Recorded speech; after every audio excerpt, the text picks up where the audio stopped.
Ahoi, ja need tuvid ikka lendavad siin ja lendavad kohe täitsa suhu ja sõnad lähevad sassi, aga kätte on jõudnud selline tore aeg, kus läbi Raju tormi nimi oli mingi naise nimi, tavaliselt pannakse ja äkki oli Teele vist selle tormi nimi, mis meil väljas on, ja läbi selle Raju tormi on meie juurde jõudnud Teele.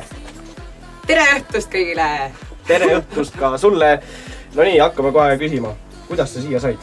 Ma olen tegelikult Torm ja minu nimi on Teele ja ma tulin siia koos oma tormiga. Tormituuled laulab üks mees, kes on üks Eesti mees. Aga kas sa tulid koos selle mehega või sa tulid ikka üksi? Tegelikult ma tulin üksi, jah. Jeei! Aga niimoodi.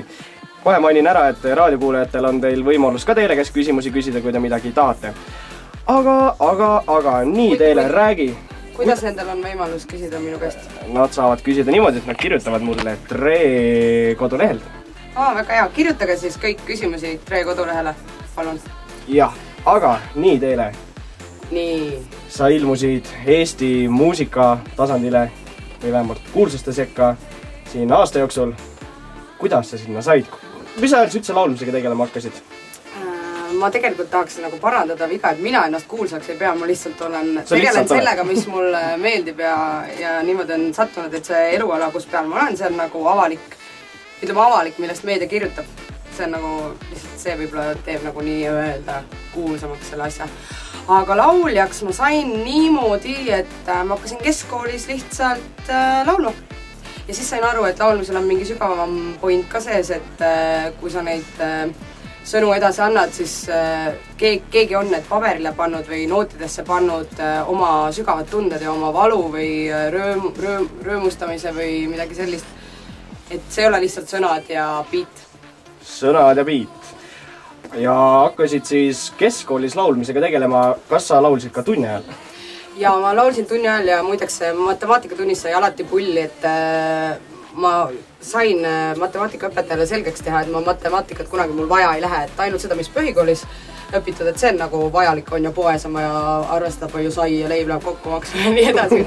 Aga ma teadsin, et mul ei lähe neid keerulisemaid valemeid ega midagi kunagi vaja, sest et mina tahan lauljaks saada. Ja ma suutsin selle nii põhjendatult ära seletada õpetajale, et ta andis mulle paberilehe kätte tunni ajal ja ütles, et no nii, et kui sa tahad 3 kätte saada, siis vähemalt joonista meile midagi ja vahepeal võid laulda ka, aga mitte kontrolltöö ajal.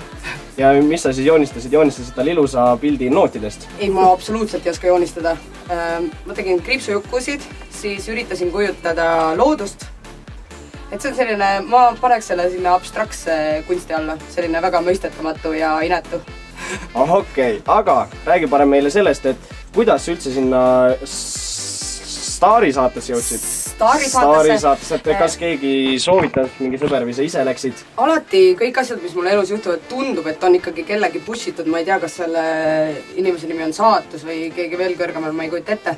Aga saatesse ma jõudsin ka niimoodi, et ma olin parasjagu duši all. Väga põnev. Ja, duši all, täitsa alasti pesin ennast. Nii, juuksed värjad, värki särki, vett voolas pähe. Aga siis äkki kopsib ukse taga minu sõbranna, kes oli parasjagu siis minu korteris ja ütleb, et Teele, 15 minuti pärast on Superstaari see esimene katse. Mõtlesin, mis nalja sa teed, et ma ei ole ennast nagu kusagile kirja pannud, et ma ei lähe mitte kusagile. Ja siis see sõbranna Kadri, kes kunagi ka muidugi laulmisega tegeles, ütles, et ei, nüüd on minek, et nüüd ei ole enam mingit valikut. Ja siis me sõitsime niimoodi, et mul olid juuksed täiesti värjad, jõudsin riided muidugi selga panna, see oli vedu täielik vedas. Jõudsin riided selga panna ja sõitsime siis sinna Solarise poole ja nii ma selle eelžürii ette astusingi ja siis olin juba selle kolmiku ees ja nii ta läks täiesti kogemata, poolkogemata. Televaatajateni jõuab ainult see, kui on seal Mihkel Raud ja muud sõbrad. Aga milline see eelžürii või see siis on? No eelžürii on isegi veel raskem, seal ikka öeldakse täiesti ausalt välja, et kas sa üldse võiksid kaamerat ette astuda või mitte, kas su nägu kõlbab ja no mitte päris nii on. Tegelikult ma ei tea üldse, kas sellest tohib rääkida. Aga mõtle, kui sa oleksid paljalt läinud, siis oleks kindlasti saanud edasi. Nojah, jumal tänatud seekord sain nagu riietega ka. Kui ma poleks seekord riietega saanud, siis võib-olla järgmine kord ma oleks proovinud ilma. Niimoodi. Aga kui sa sinna žürii ette astusid, kas oli väike närv ikka sees? Jaa, ikka väga oli. ma ei oska valetada ja ma ei ole kunagi olnud liiga enesekindel, et tegelikult ikkagi alati on väga suur närv sees. Lavahirm on selle asi nime, jah? Jaa, aga see peab olema, muidu sa oled selline suvaline ja ülbe ja lähed liiga nagu mütsiga lööma, et see ei ole ka üldsegi hea. Aga nii ongi. Nii on. Nii on. Nagu elu käib. Täpselt nii on, nagu elu käib, ütleb Televiira siin minu kõrval, kes tuli läbi Tormi. Kas sa oled kogu aeg teadnud või lapsepõlves oled sa mõelnud, et sinust saab kunagi laulja? Ei, ma tahtsin kosmeetikuks saada tegelikult ja siis vahepeal tahtsin saada kosmonaudiks. Tähendab, ma ütlesin kõigile, et ma tahan kosmonaudiks saada, sellepärast, et ma ei osanud kosmeetik öelda või mul ei tulnud see sõna meelde. Ja mingi hetk ma tahtsin saada firmajuhiks. Ma arvan, mingi 6-7 aastaselt. Lihtsalt tahtsin firmajuhiks saada. Ja mis rohkem väga vist neid ameteid ei ole olnud, mida ma nagu oleksin soovinud. No siis tuligi päriselt nagu see laulmine. Need kosmeetikud ja kosmonaudid, need olid, ütleme, väiksest, kui ma väike olin. Ja muidugi, kui ma liivakastis mängisin, siis ma tahtsin trakaks saada, traktoristiks. Traktoristid on muidu siukse muhedad vennad, kes sõidavad ringi. Aga kas sa pole tahtnud mitte tuletõrjaks? Ma tean, väga paljud tahavad arstiks ja loomaarstiks ja tuletõrjaks. Ei, mina tahtsin traktoristiks saada, sest et mulle jubedalt meeldis traktoriga lasteaias kärutada seal tee peal ja meie traktorid tegid alati traka või siis kui oli pota, siis tegid pota. Sellest ei tore. Kuna raadio käib ikkagi siukse meedia alla, siis meedia on alati selline, mis on hästi uuriv tavaliselt. Ja nüüd ma arvan, et paljud kuulajad ei tea, aga ma tean midagi sellist, et sa oled kunagi mänginud jalgpalli. Oh my god, tuligi välja, ma tahtsin seda saladuses hoida. Räägi sellest. Ma mängisin, tegelikult ma olen eluaeg jalgpalli mänginud, sellepärast et ma olen sellisest nagu külast pärit, kus polnud mingit muud varianti kui poistega jalkat taguda õues. Ja kuna ma olin selline julge ka, siis ma kujutasin ette, et ma olen sama hea kui poisid. Ja siis hiljem, kui ma oma venna trennis hakkasin käima koos poistega, siis tuligi välja, et ega ma nagu väga-väga alla ei jää. Muidugi naistel ikka kiirus ja selline ikka tuleb nii välja, et ikkagi nad on aeglasemad. Sinna ei saa midagi teha, see on puhas füsioloogia. Aga siis tehti FC Kuressaare naiste tiim ja sinna ma läksin. Ja isegi kapteni rolli täitsin mõningad mängud. Mõningad mängud, kohe aru saada, et Saaremaa. Aga kusjuures väga huvitav on see, et Liis Lemsalu, kes nüüd see aasta võitis Superstaari, tema mängis ka jalgpalli Nõmme Kaljus ja tuli saate ajal välja, et me oleme kunagi üksteise vastu mänginud, ehk siis olnud ühel ja samal platsil. See on teine Televiira. Saaremaal on kaks Televiirat, kusjuures. Üks on sündinud 88. aastal ehk siis mina ja teine 89. Ja me käisime ühes koolis gümnaasiumis ja teine Televiira käis minu vennaga ühes klassis niimoodi, et ühes klassis oli Sander Viira ja Televiira.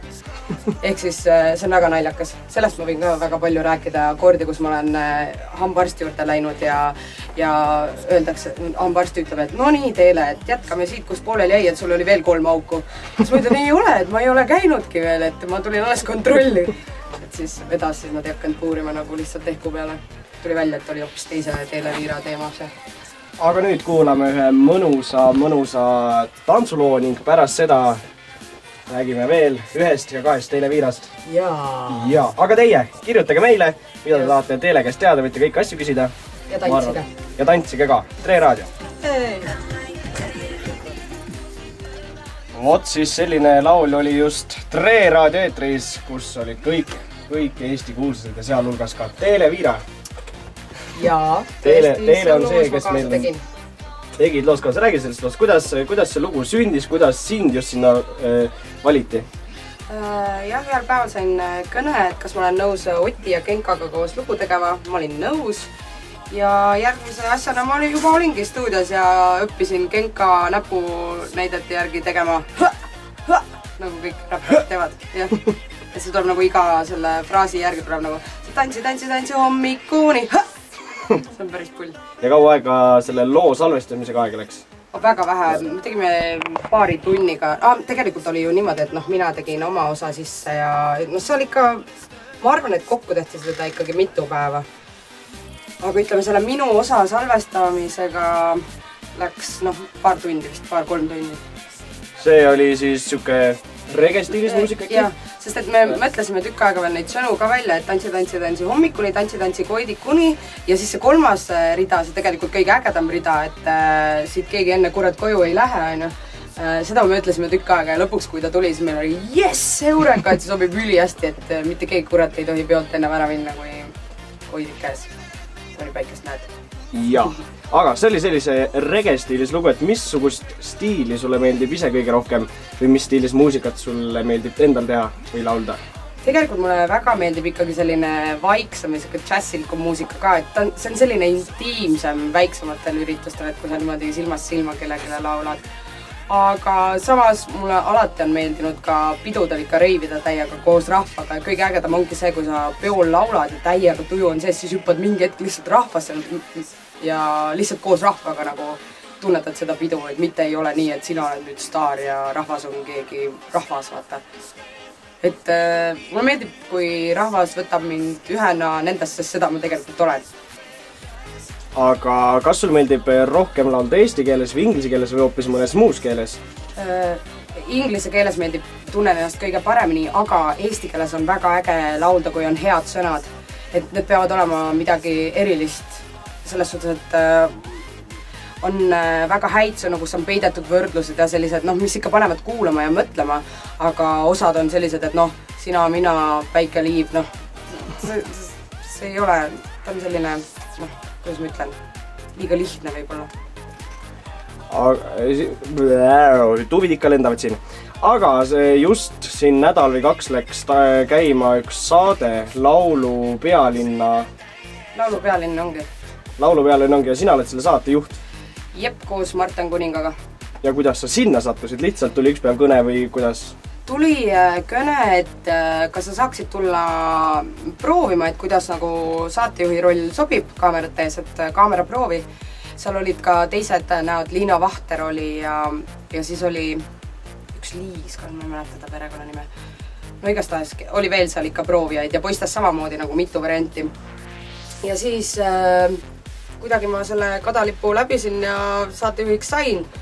Ja me pole siiamaani saanud mingit koolitust sellel teemal, et kõik, mis me oleme Martiniga teinud, on selline täiesti loomulikust ja ma vaatasin saate kordust ka ja tegelikult seal ikkagi ei olnud midagi väga piinlikku, et ma arvasin, et seal on ikka midagi väga piinlikku ka. Aga ma tunnen, et iga saatega järjest õpib rohkem ja sa lähed vabamaks ja julged nagu improviseerida ja olla see, kes sa oled, et kramp läheb vähemaks. Aga kas sul meeldib olla rohkem lava peal publiku ees või kaamera ees, et kus kohas on nagu raskem? Kaamera ees on isegi raskem 2 asja, et sa ei saa kohe otse seda nagu kontakti ja teiseks, kui sa hakkad tegelikult reaalselt mõtlema selle peale, kui palju inimesi sind praegu vaatab, kas või korra klõpsab läbi ja näeb su nägu või kuuleb, mis sa räägid. Et see on ikka poole rohkem nagu ütleme nõnda, et liblikat ajab kõhtu. Liblikat kõhtu tunne, ja. Aga teile räägi mulle nüüd seda, et kas on oodata sinult ka mõnda uut lugu? Jaa, mul on mitu loo varianti, millega ma esimesel välja tulen, ma veel ei tea. Aga eks ma üritan seda käbe teha. Ja kus sind nüüd esinemas saab näha? Mind saab esinemas näha homme Sugaris Pärnus, ülehomme, oh my god, ma pole märkmiku kaasas praegu, ülehomme on meil mis kuupäev, 8. Kuule see kuupäev on vist mul isegi vaba ja järgmine nädalavahetus olen Tartus 14. 15. olin ka kusagil. Aga teelel on meil isegi siin väike üllatus, üllatusega läheb aega, aga me praegu ei ütle, mis see on. Jah. Aga endiselt on teil võimalik küsida teele käest midagi. Ükskõik mida, teile ausalt vastab, ta mulle lubas ennem, et ta vastab ja hästi ausalt. Aga ega ma tegelikult ausalt nagu valetada ei oska ka. Ausalt valetada, jah. Vot, selline tüdruk meil siin stuudios siis täna. Jah. Paar lugu laulu ja siis paneme teele üllatuse käima. See on, ma arvan, et midagi sellist, mida pole mitte keegi varem kuulnud. Mitte keegi, mitte kunagi. Ja nii ongi. Ja rohkem ei saa kuulda ka. Jääge meiega. ahoi, vot selline üllatus siis teile poolt täna meile. Teile räägib, mis asi see nüüd oli, mis ma kuulsin? No, tegelikult see on üks väga-väga vana lugu, mille ma laulsin sisse kaugelt enne seda, ammu enne seda saadet, mingi 2008. või 2009. aastal. Ja ma loodan, et need kutid, kellega koos ma selle loo tegin, ei pahanda, et ma selle praegu nagu korra mängisin. Ma luban, et ma rohkem seda kelle teisele ei anna ja Tre Raadio kaotab ka selle Magicuga ära kuidagi. Aga kuidas see lugu sündis? Kas see on sinu enda kirjutatud lugu või? See sündis ikkagi poistega koos, et me mõtlesime, et peaks mingi sellise suveka loo tegema, mis kõigile meelde jääks ja milles oleks võib-olla natukene sellist vürtsi ka sees, et sellepärast seal on see väga, ütleme selline vürtsikas lause, et võõras voodis ärkan ükskõik kellega. Tegelikult see nii ei ole muidugi. Aga ma arvan, et on inimesi, kelle see võib-olla on nii, kes suvevad samastuda sellega. Sa ütlesid, et te tegite selle loo paar aastat tagasi. Ja. Kas sul oli kunagi siis oma mingi isiklik bänd lausa või? No me jõudsime teha ainult selle loo, et meil ei olnudki väga pikemaid plaane. Me mõtlesime, et me vaatame, kaugele see asi läheb ja kuidas välja tuleb ja siis lihtsalt juhtus selline asi, et ühesõnaga mingi jama juhtus niimoodi, et see ei saanud enam edasi minna, et poisid olid kõik teise projektiga seotud. Et selline asi oli nüüd. Aga kindlasti õudselt mõnus laul on, et selle võiks ikka kuskile kunagi üles panna. Peaks äkki nagu kapist välja tooma, on ju. Äkki järgmiseks suveks, et see on selline täielik ikka suvekas, et talvel jõuludel mina seda lugu väga ei kuulaks.